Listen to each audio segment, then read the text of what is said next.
Coach Tidjani, rappelle-nous brièvement ce qui doit être le contenu de l'éducation qu'on doit donner à nos enfants aujourd'hui.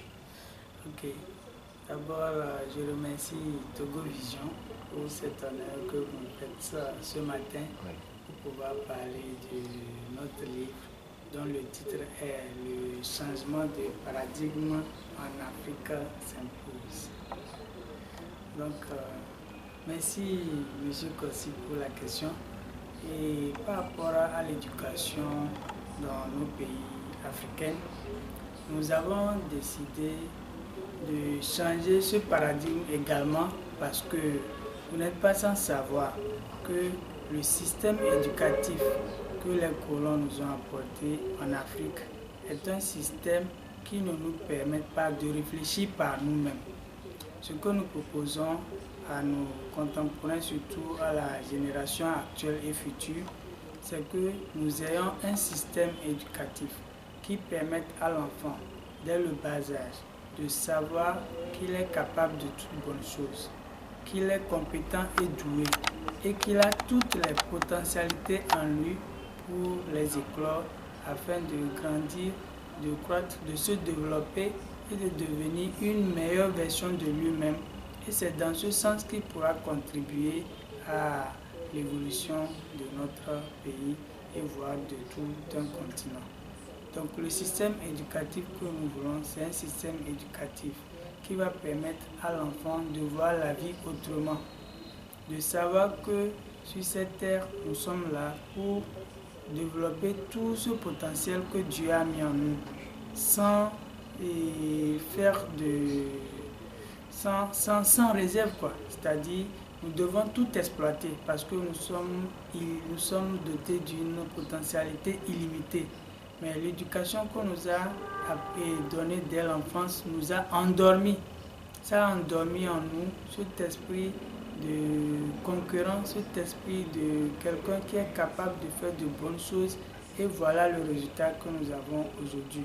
On nous dit qu'il faut aller à l'école et être les premiers de la classe, obtenir les diplômes, venir rester dans un bureau.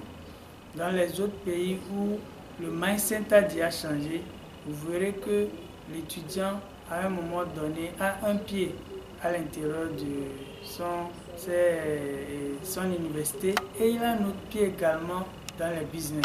Tout simplement parce qu'il a été préparé. Il a été préparé à être entrepreneur dès le bas âge. On a su développer les capacités et les potentialités qu'il a en lui et ça lui a permis de savoir qu'il peut entreprendre lui-même. Et il n'est pas forcé d'attendre d'abord que le soutien vienne de l'État, que le soutien vienne d'une autre personne parce que lui-même, il a découvert qu'il peut se développer lui-même. Donc, si on vous comprend bien, vous voulez dire que toute personne peut réussir dans la vie? Ça, c'est normal. Parce que vous n'êtes pas sans savoir que Dieu, avant de créer l'être humain, il a déjà mis tout ce dont l'être humain a besoin sur cette terre. Dans l'univers, il a mis tout ce qu'il faut. C'est pourquoi il a amené l'être humain en dernière position. Parce qu'il sait qu'il a déjà tout ce qu'il faut pour réussir sur cette terre. Et je vais vous surprendre, nous sommes tous nés riches. Et nous méritons même d'être riches. Mais l'éducation et le paradigme que nous avons eu nous ont endormis et on nous a fait croire que nous sommes même pauvres. Vous voyez. Donc si on ne nous avait pas fait croire que nous sommes nés pauvres ou bien nous sommes des pauvres, l'inconscient n'allait pas le capter.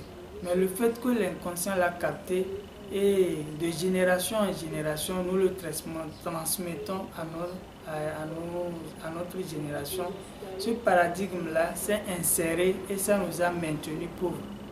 Donc c'est dans ce sens que nous avons écrit ce livre pour que les gens découvrent la réalité. En fait, tout le monde est né riche, il suffit de découvrir cela et de chercher à se développer. Parce que quand nous plantons un arbre, l'arbre est appelé à croître. Ça donne les branches, ça donne les feuilles, ça donne les fruits. Et tout ce qui ne croît pas doit mourir. Donc nous sommes appelés à nous développer nous-mêmes. Et c'est par le développement personnel que nous allons acquérir cette connaissance, que nous allons savoir que nous sommes des gens potentiellement riches qui doivent jouir de cette richesse que Dieu a enfouie en nous et qui devait se manifester normalement dans notre vie. Est-ce que toute personne a besoin d'un coach dans la vie? Normalement, nous sommes déjà préparés pour être ce que nous devons être.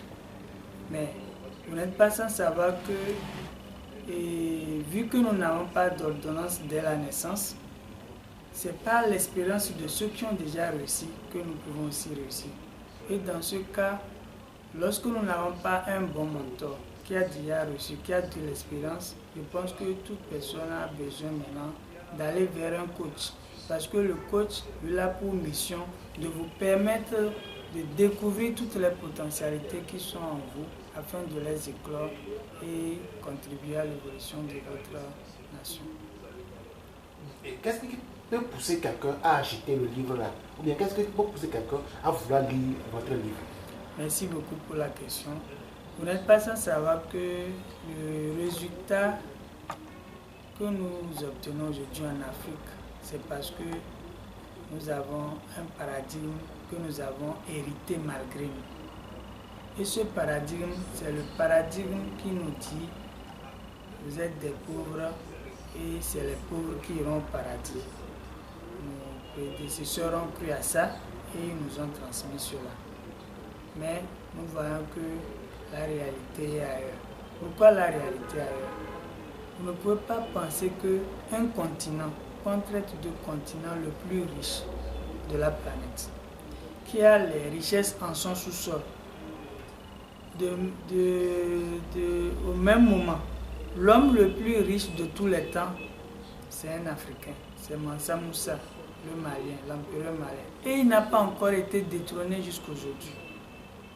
Et si on réunit même les 10 milliardaires actuels, ils n'ont pas encore atteint sa fortune selon Forbes, parce qu'il a eu 1000 milliards de dollars. Tout cela nous pousse à comprendre que c'est un paradoxe. Et quel est ce paradoxe? C'est qu'on traite les gens qui sont sur un sol riche de pauvres. C'est-à-dire qu'il y a un souci ailleurs. Le souci se trouve dans le mental. Comme le disait Bob Marley, émancipez-vous de l'esclavage mental, car personne d'autre ne peut réveiller votre esprit. Et ce livre nous permet de réveiller notre esprit, car nous avons mis les ingrédients dedans qui vont nous réveiller, qui vont nous donner un éveil de conscience pour que nous sachions que nous n'avons pas besoin d'aller loin pour devenir riches. La richesse se trouve sous nos pieds. C'est à nous de nous développer. C'est à nous d'utiliser notre intelligence pour pouvoir utiliser cette richesse. Vous n'êtes pas sans savoir que si tu as une richesse et tu ne le mets pas en exergue, ça demeure ressource. Les ressources minières que nous avons, si nous ne les exploitons pas nous-mêmes, ça devient ressources. Voilà pourquoi on nous a endormis pour pouvoir les exploiter ailleurs. Si nous voulons développer nos pays, nous devons pouvoir nous-mêmes exploiter nos ressources minières et pouvoir faire des partenariats gagnant-gagnant avec les étrangers afin de pouvoir développer notre aspect. Donc, ce livre contient tout ce qu'il nous faut pour que nous puissions changer de paradigme. Merci. Oui, bon. Maintenant, il faut montrer les livres.